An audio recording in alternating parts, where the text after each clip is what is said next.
From the Samuel Institute headquarters in Alexandria, Virginia, this is On Human Flourishing. I'm Dr. Wayne Jonas.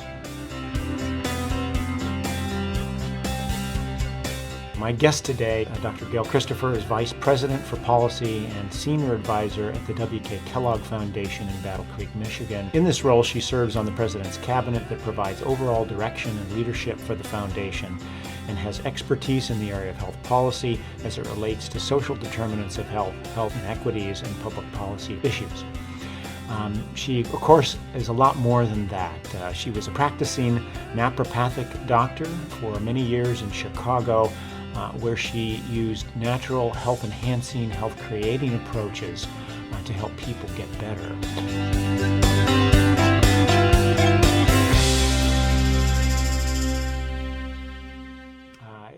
That's really, in many ways, at the core of what Samuel Institute does. We're interested in how health is created, the process of healing. We call it salutogenesis, the creation or genesis of health. Tell us a little bit about you and your background. How did you get to where you are, and sort of what were some milestones on the journey? I mean, how did you go to become one of the first natural holistic doctors in Chicago, serving some of the underserved folks there, to community development, to a position at Kellogg, where now you can do it on a national and do it on a national and global scale? Well, thank you for having me. And the one thing you didn't mention was that I was a former board member here at the Samuel Institute. Oh, thank you for mentioning that. So I say that with pride because I have such respect for what the organization does. And I know that Samuel Institute is a real pioneer, a wayshower in terms of understanding that there is an intersection between science and holistic and integrative health. And so it's wonderful to see that work happening at the Institute. Now, to answer your question about how I came to have this journey that I have, we never plan these things, right? They just, you look back right. And it's a life that's perfect, but it certainly wasn't the recipe that you planned. Because I was born with health challenges and had many interfaces with the medical system, multiple surgeries, upwards of 25 surgeries. I sought out alternatives. I read the prognosis for my particular challenge, and it wasn't good, and I refused to accept that. And I believe it was that led me into the field of alternative health and healing. And I may be the only person on the planet that's lived with glaucoma for 65 years and still have my eyesight. Yeah. And I attribute that to integrated care. Yeah. I had all that the medical establishment could offer, but I also had pretty much everything that the world of integrated and alternative and natural and holistic care has to offer. I trained at the Chicago National College of Naturopathy, and I found that I was simply fascinated, awestruck by the nuances of human physiology and biochemistry. And to me, the human body is this manifestation of wisdom and creativity and really perfection. And so I recognize that health is our natural state. At the same time that I was studying and learning and receiving, insight and care for myself, I also became aware of the chronic health disparities. That was back in the 70s when we first started to have a public discourse about the wide gaps in health and mortality and morbidity that were racially based. And so I knew that there was so much that people could do in ways that they could be empowered to take better care of their own health, that I fixed my practice on the south side of Chicago. And I definitely had a large practice of people who were learning, how much their dietary choices and their exercise choices and their capacities to manage stress, how much of an impact those things could have on their health and well-being.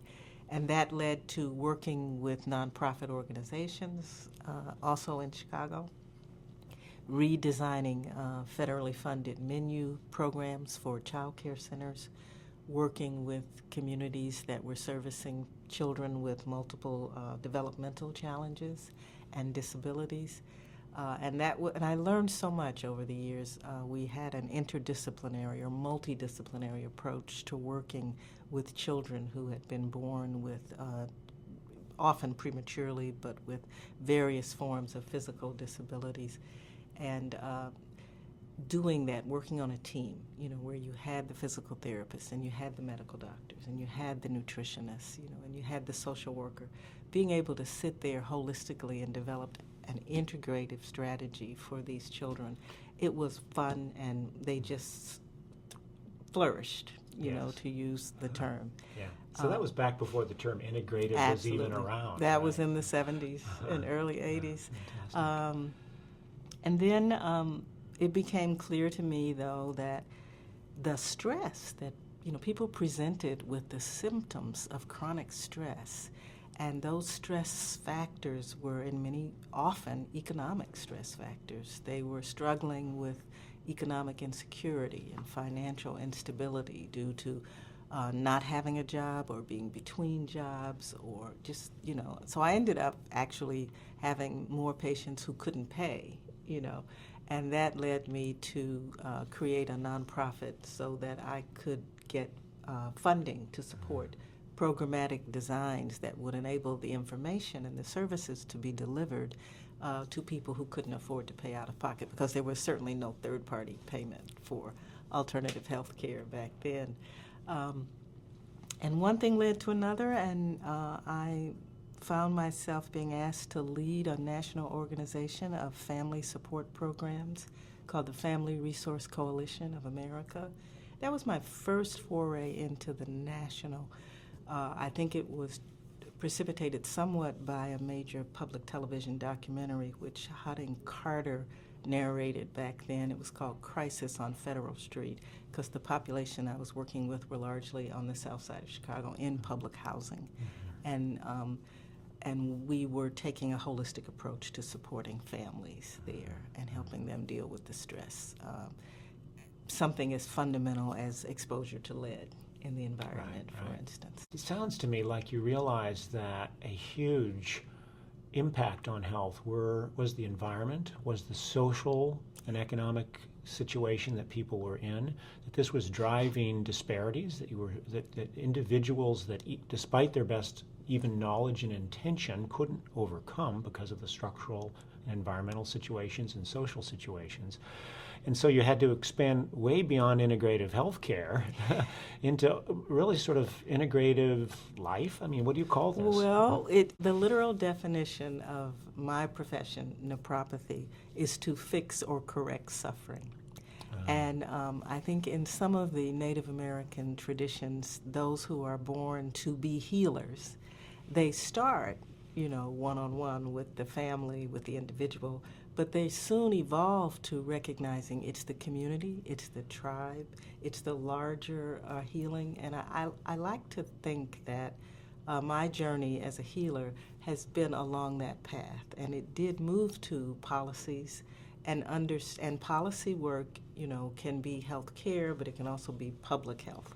Getting the lead bans, getting the lead out of the gasoline, for instance, was one of our first fights in Chicago for unleaded gasoline, and improving the water system for the children living in public housing. But at the same time, recognizing that residential segregation and the concentration in public housing.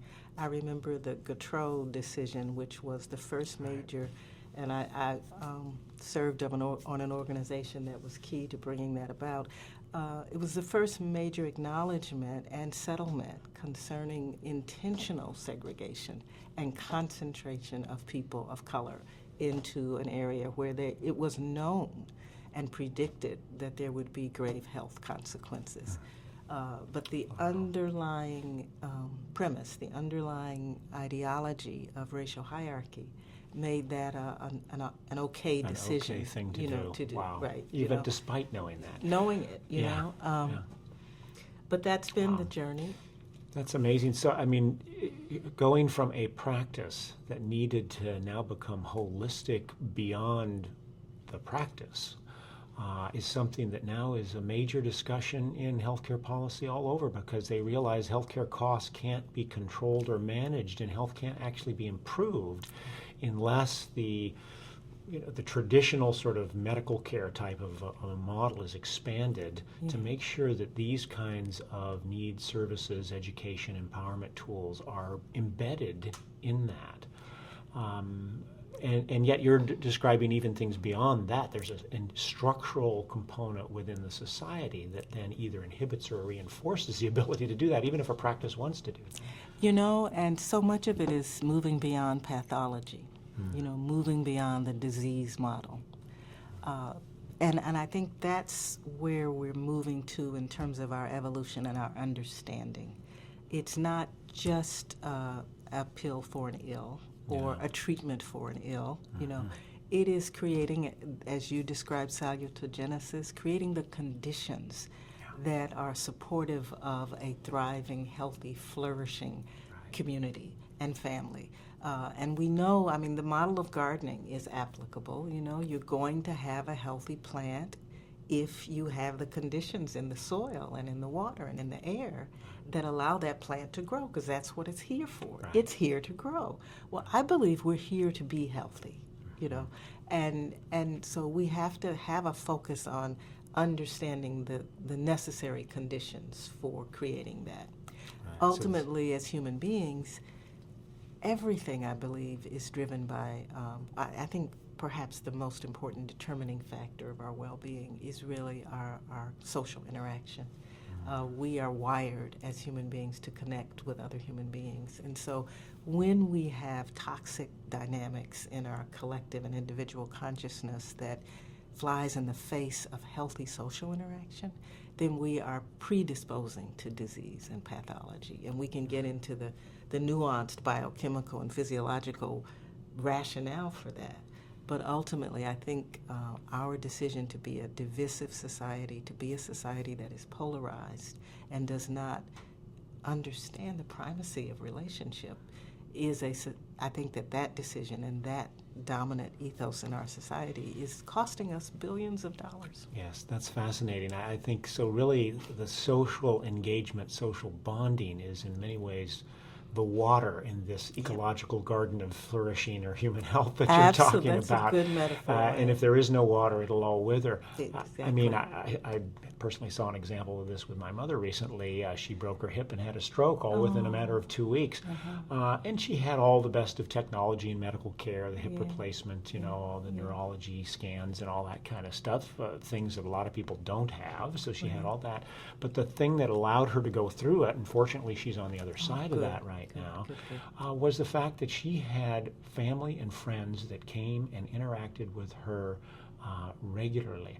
I remember, this is your interview, so I don't want to tell too many stories, but I remember being in Tanzania in the way back bush, visiting patients as a doctor they were taking me to see. And a middle-aged woman with advanced rheumatoid arthritis, complete lock-up syndrome. She couldn't get out of bed, her legs, everything were frozen. She was one of the happiest people I have ever interacted with, because she was surrounded by and cared for by her family in multiple generations. It was an amazing scene. Here's someone without any of the core elements of what Maslow said should be there, but she had that water. Now, she needed a lot more than that, too, so I'm not saying that's everything, but just resonating with what you're saying around social and social bonding. But you're saying that has to become more than just the family and just the friends and the community. It has to be really national. It has to be... I think it has to be a core value in our society. And, the things that we value, they become clear and evident, right? We value individualism. We value the capitalist system. We value profit. All of those things, and we see that, when we recognize that there is something very concrete about this issue of the relationship being primary, when we recognize that it is necessary, it is the water for us to thrive and grow as a society, I think we'll start to play that out in the way our schools are constructed, in the way we build our communities, to foster interaction. We're in a big experiment around having that need met vicariously through media and through this fixation with technology. And so the science is starting to emerge. People are starting to monitor what impact these things are having on us as individuals. Some researchers are suggesting that it heightens our need for the human contact, right? Mm-hmm. That it's almost like a tease when you're continuously on Facebook, but it is addictive, and it feeds that fundamental need on some level, but it doesn't meet that. So this social bonding, I know you have really focused especially around the issue of racism and social bonding. I know that you've led a tremendous program out of Kellogg America Healing to try to heal racism in America. Can you talk a little bit about the importance of that for our nation's health and flourishing? I can. And it's been an honor. It's almost a decade now that I've been at the W.K. Kellogg Foundation, and in many ways my work in terms of racial healing, certainly predates the time at the foundation. It was part of my practice in Chicago, and it's been part of my life's journey. But the W.K. Kellogg Foundation, which is the 5th largest philanthropy in the world, the board of directors there made the decision that they wanted to become the most effective anti-racist organization they could become. Wow, what a commitment. And it was a huge commitment, and they created an authorizing environment. And it was the then president of the foundation, Sterling Spearin, who really challenged the board to make that call. What did they want to do with their 20 years of sort of playing at this, and diversity and inclusion and all these different things, but did they want to really make this a center focus of their work? The board thought about it, retreated, and they came to the clear decision that yes, they were going to become the most effective anti-racist organization they could be. I say that because for an organization to really move the needle in this space, it requires board commitment, I believe. It requires an authorizing environment. I see. And once they made that commitment, and they approached me about coming on board as Vice President of Health back then, I had to do it because they had made that commitment, and I thought, wow, if millions and ultimately billions of dollars could be made available to help us overcome this flaw, if you will, in the DNA of our country. Our country... Wow, of people. I mean, it's the people. DNA of people, yeah.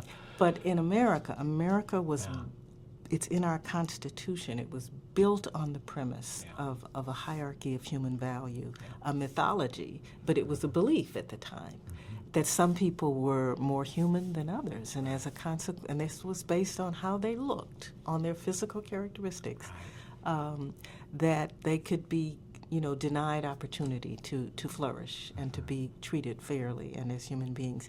And that was the essence, that was in our founding documents. It was how our country operated for its first at least 2 centuries of existence. And we haven't dealt with that. No, we've dealt with the consequences of that, in terms of the Civil War and the Civil Rights Movement, and et cetera. And more recently, some of the issues around the police and acts, and well, this type of thing. Yeah, all of this still here. But Absolutely. But we're still dealing with the symptoms. Yeah. We have to deal with the fundamental belief, and we have to be helped to understand that we are in fact equal. The human genome helps us get there, because a lot of this nonsense about racial hierarchy, it was grounded in science, at least pseudoscience of the time. But now we know that's just not true. What do we do with this society that we've structured that privileges some and denies opportunity to others? And how do we do it from a place of love and from the heart? And that's the work I've been privileged to be an architect for with the W.K. Kellogg Foundation. We have distributed upwards of $200 million in grants to communities all over this country, and indeed internationally. We also work in Brazil and in Haiti and in Mexico and in South Africa. And we've helped communities who had the courage to take it on. And they've done some amazing work at community levels. We have, and a lot of this marching and protests that we saw and the reframing of the issues, those were our grantees, Really? and we're very proud of So that. you helped activate them, We feed did. them. And We did. We felt really good about that, but there's so much more work to be done. So how does the average person deal with this? What can they do in their lives to help deal with this? I mean, we have listeners in healthcare, we have listeners in policy, and we have a lot of people just from the public. They see it, they know about it, they feel it often. Sometimes they don't feel it, it's unconscious, as has been Most shown. times, yeah. What can they do to foster that? How do we foster this sort of social, this diverse social bonding or love, as you And how do describe we it? overcome this programming to believe Yes. in a hierarchy of Yeah, value based on physical characteristics, both racial and gender? Yeah. I think some of the research is suggesting, first of all, that none of us are ever done, and we have to understand that it's a journey, and to allow ourselves to acknowledge that, and allow our organizational relationships to acknowledge that, to be able to say, how did that sit with you? What I said, did it? And if someone in a relationship says something or does something that feels like one is being minimized or not valued, to have enough trust in those settings to be able to talk about that and know that that wasn't the conscious intention, right? So I think setting the expectation that we're all on this journey and none of us have it right, that the conditions that have been set are conditions grounded in the mythology of hierarchy of value, and acknowledging that so we don't have to be in denial, right? And so once we face that, then we say our intention, though, in this environment is for you to flourish as a human being and to feel equally valued. And since that is our intention, then we will have specific strategies or efforts. One of the tools that I found to be helpful for organizations, it's called the Intercultural Development Inventory, the IDI. And it uses it's a tested instrument that can be used individually and organizationally, and it presents a continuum of psychological development in the space of engaging the perceived other in ways that value the perceived other. It was a corporate model originally, and it was developed to help corporations that were, of course, going to other countries, where labor was less expensive. It doesn't deal explicitly with racism, but it does deal with cultural difference. And it has a continuum of development, which includes denial, adaptation, minimization. And so it's a nice tool to test an entire organization, and then for individuals to see where they are, and then to decide, okay, if I'm at this stage now, I'd like to get to that stage in terms of how I relate.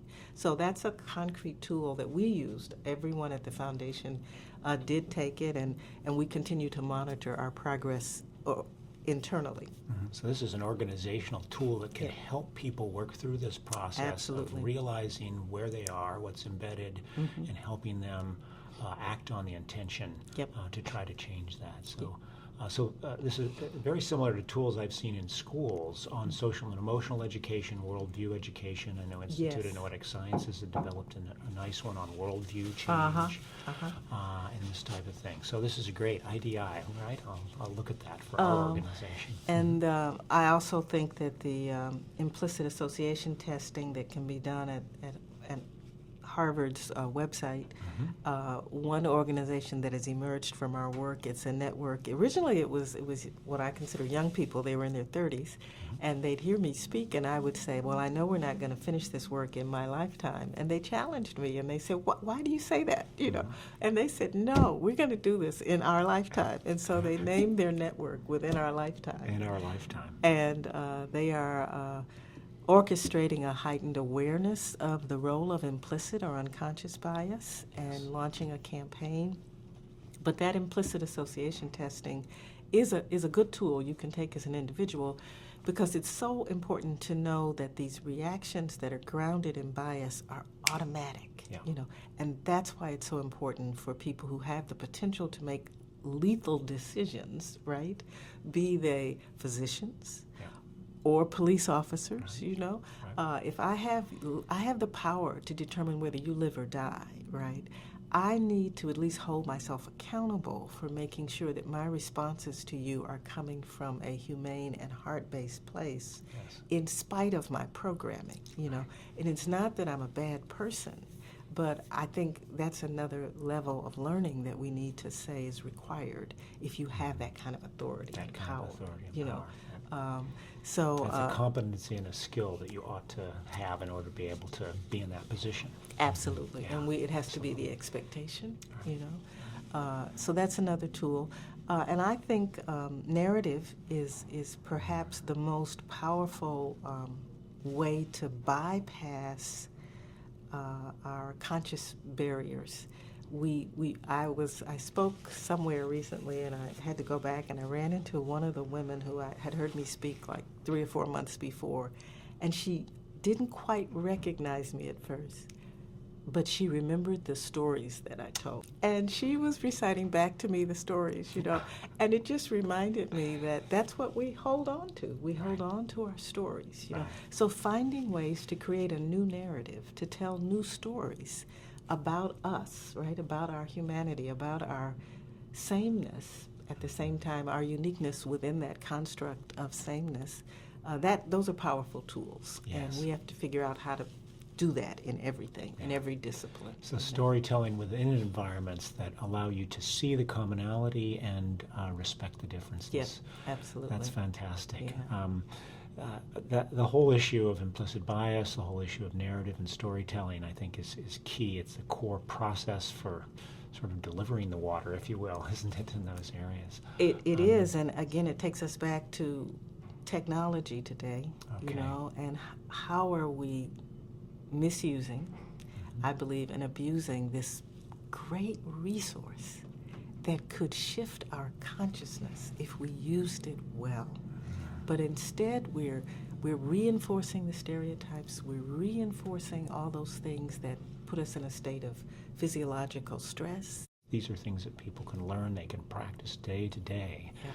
and improve not only our nation and the world, but their own personal day-to-day life. Absolutely. And really be in a more rich ecological environment.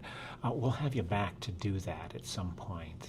Thank you. Any closing remarks? Where are you going? What's the next step in these areas? Well, I do want to say, speaking of what people can do individually and their own tools, and you're aware of this organization, but this idea that is promulgated by HeartMath, the folks who, this set of tools of moving to the heart and understanding physically that the heart is the oscillating energy center of the body, and moving and putting oneself consciously there, you know, and allowing that heart to more or less communicate with the brain and then drive reactions or responses. It's accessible in a flash, Right. you know. And when you do it, it changes. I haven't done the measurements, but I know I feel differently.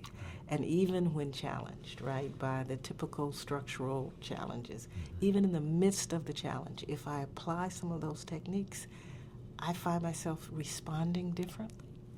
And so I just think that that's a powerful set of tools. Yes. It's an accessible book, HeartMath. Right.